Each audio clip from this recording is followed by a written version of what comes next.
Le cinéma, un événement dans le journal d'Antenne 2. Nous avons rendez-vous ce soir avec le plus grand producteur indépendant du cinéma français. Claude Berry nous accueille chez lui, mais oui, pour fêter à la fois ses 25 ans de carrière et pour nous annoncer un programme impressionnant. Berry, tenez-vous bien, va produire 5 films en un an. Michel Pascal, vous êtes avec nous en direct.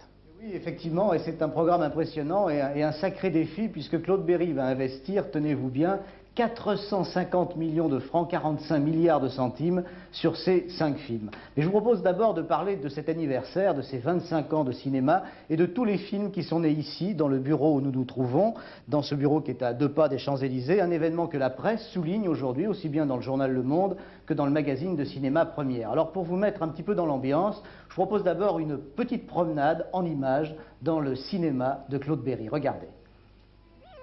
Du Vieil homme et l'enfant en 1966 jusqu'aux prochaines Liaisons dangereuses de Milos Forman, Valmont, qui sortira en 89, en passant par les 17 millions d'entrées de Fleurette, Manon des Sources, Claude Berry aligne un palmarès impressionnant.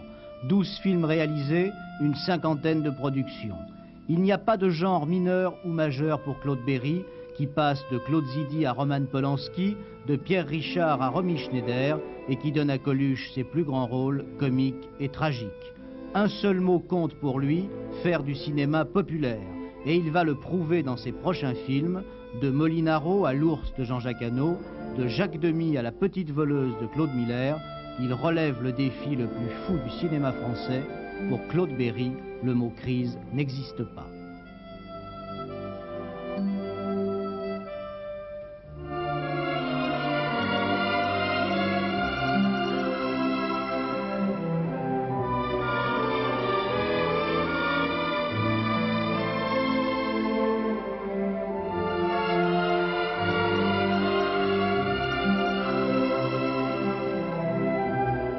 Claude Berry, bonsoir et merci de nous accueillir dans votre bureau. Je crois que c'est en soi une première. Première question directe, pourquoi cette boulimie soudaine? 5 films en un an, c'est pratiquement du jamais vu pour un producteur indépendant.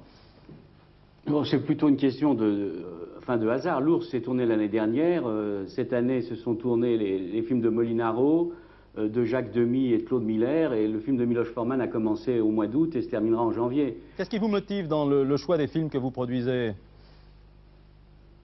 Ce qui me motive, c'est l'envie de les faire, l'envie de les montrer. Mais vous disiez tout à l'heure, pas de crise pour Claude Berry, ça dépend beaucoup du public. Mais moi, je ne crois pas aujourd'hui que la crise du cinéma, c'est le public qui en est la cause. Moi, je crois que ce sont les produits qui sont en cause. Et j'ai essayé, c'est un défi que je relève avec ces 5 films, de voir si on donne des films aux spectateurs, s'ils ne vont pas se déranger. Parce qu'aujourd'hui, il y a la vidéo, il y a la télévision, les films doivent passer à la télévision un jour, mais avant tout, le plaisir du spectateur, il est en salle. Mais les films coûtent 40 francs, ne dérangent pas les gens pour rien, et moi je vais essayer, je voudrais qu'on me fasse confiance. Il y a 25 ans que je fais des films, on ne les a pas tous cités, j'aime aussi le cinéma d'auteur, hein. J'ai produit ou coproduit Adieu Bonaparte de Youssef Chahine, les films de Patrice Chéreau, de Doyon, de Piala, j'aime aussi un certain cinéma, je ne suis pas sectaire sur les genres. Vous prenez des risques, vous avez l'impression, on va parler concrètement, on va parler gros sous. Ciao Pantin, par exemple, vous avez mis combien? 25 millions dans Ciao Pantin? Oui, à l'époque, le film a coûté 25 millions. Ça vous a rapporté combien, si je ne suis pas indiscret? Ça ne va pas dans ma poche, hein, ça va dans la société et ça retourne dans le cinéma. Je ne sais pas, dans le temps, parce que maintenant il faut tenir compte aussi qu'on revend les films à la télévision, dans le temps, Ciao Pantin peut rapporter, je ne sais pas, peut-être 30 millions. Ouais, c'est peut-être pas le meilleur exemple. Jean de Fleurette, par exemple. Là, je suis bien assis sur mon fauteuil, donnez-moi le chiffre.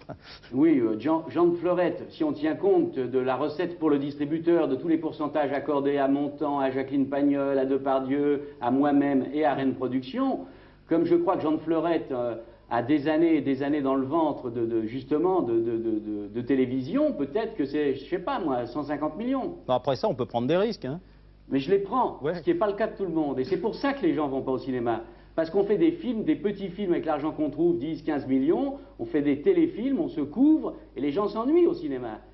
Michel Pascal, en avant-première, on peut peut-être voir un des 5 films produits par Claude Berry. Absolument, on va voir quelques premières images du film d'Édouard Molinaro qui s'appelle À gauche en sortant de l'ascenseur, qui est l'adaptation d'une pièce de boulevard de Gérard Lauzier, avec des acteurs assez formidables, vous allez le voir, puisqu'il y a Pierre Richard, Richard Boringer, Emmanuel Béard et j'oublie Fanny Cotenson. Il était serré, je ne sais pas ce qui m'a pris.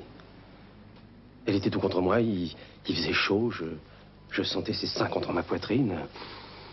Son parfum, c'est... Vous voulez que j'arrête? Non, continuez. Il aime à souffrir, cet homme-là. Continuez. Bah alors, je l'ai prise dans mes bras et je l'ai embrassée, voilà. Qu'est-ce qui s'est passé après? Ça suffit, j'en ai marre de votre comédie à tous les deux, hein. Calme-toi, ma chérie. Il a le droit de savoir, c'est vrai, non? Vous êtes sous, vous aussi. Vous avez fait l'amour après? Dans l'ascenseur? Oui, bien sûr. Ça n'a pas été facile, hein. Parce que je ne sais pas si vous voyez la cabine. Cela dit, j'ai fait 10 ans de yoga.